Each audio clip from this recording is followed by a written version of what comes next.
ওম শান্তি। হ্যাপি মকর সংক্রান্তি। সনাতন ধর্মের উৎসব মকর সংক্রান্তি এক মহত্বপূর্ণ স্থান আছে। ওই দিন সূর্য ধনরাশি থেকে বেরিয়ে মকর রাশিতে প্রবেশ করে আর উত্তর দিকে প্রয়াণ করে, তাই একে উত্তরায়ণ বা মকর সংক্রান্তি বলা হয়। ওই দিন আমরা মনুষ্য আত্মা যদি জ্যোতির্বিন্দু শিব পরমপিতা পরমাত্মাকে স্মরণ করি, তাহলেই সত্যিকারের মকর সংক্রান্তি পালন করা হয়। ভারতবর্ষের বিভিন্ন দেশে বিভিন্ন নামে এই মকর সংক্রান্তি উৎসব পালিত হয়। যেমন অন্ধ্রপ্রদেশ, তেলেঙ্গানা, কর্ণাটক আর কেরলে সংক্রান্তি বলা হয়। তামিলনাড়ুতে পোঙ্গল বলা হয়।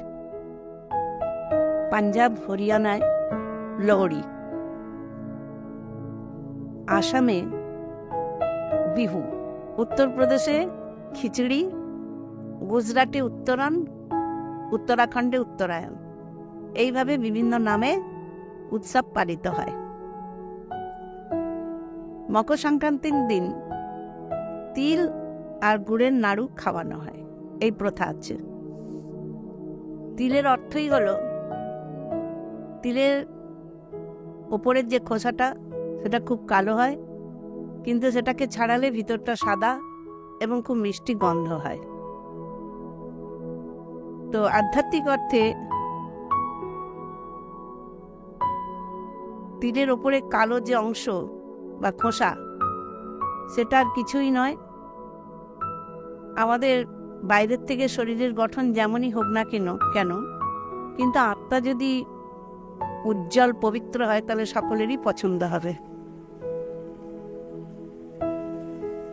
তো আধ্যাত্মিক জ্ঞানের পরিপ্রেক্ষিতে তিলের অর্থই হলো যে আমাদের আত্মা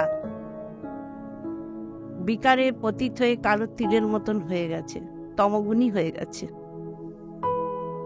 সেই আত্মাকে যদি আমরা পরম পিতা পরমাত্মা পবিত্র জ্ঞান এবং শিক্ষার দ্বারা শুদ্ধ পবিত্র করি, তাহলেই আমাদের জীবন শুদ্ধ, সাত্ত্বিক এবং পবিত্র হবে।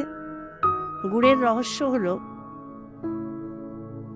যে গুড় মিষ্টি হয় এবং আমাদের জীবনটাও যদি মিষ্টি কথাবার্তা, মিষ্টি ব্যবহার আমরা করি জীবনে, তাহলে মিষ্টির সার্থকতা হলো। মকর সংক্রান্তির দিন নদীতে স্নান করার প্রথা আছে, এরও আধ্যাত্মিক অর্থ আছে। তা আমাদের আত্মা এত কালো বা তমগুণী হয়ে গেছে, অপবিত্র হয়ে গেছে, সেটা যদি আমরা ঈশ্বরের দেওয়া জ্ঞান নদীতে স্নান করি বা অন্য কাউকে এই জ্ঞান শোনাই, তবেই তার আত্মা যদি পবিত্র তৈরি করি তাকে, তাহলে স্নান করার মাহাত্ম্যটা সফল হবে। আর ওই দিন দান ধ্যান করারও প্রথা আছে। দান বলতে স্থূল দানের সঙ্গে সঙ্গে আধ্যাত্মিক জ্ঞান দান, এটাও যদি আমরা দান করি তবেই আমাদের মকর সংক্রান্তি করার সার্থকতা হবে। ওম শান্তি।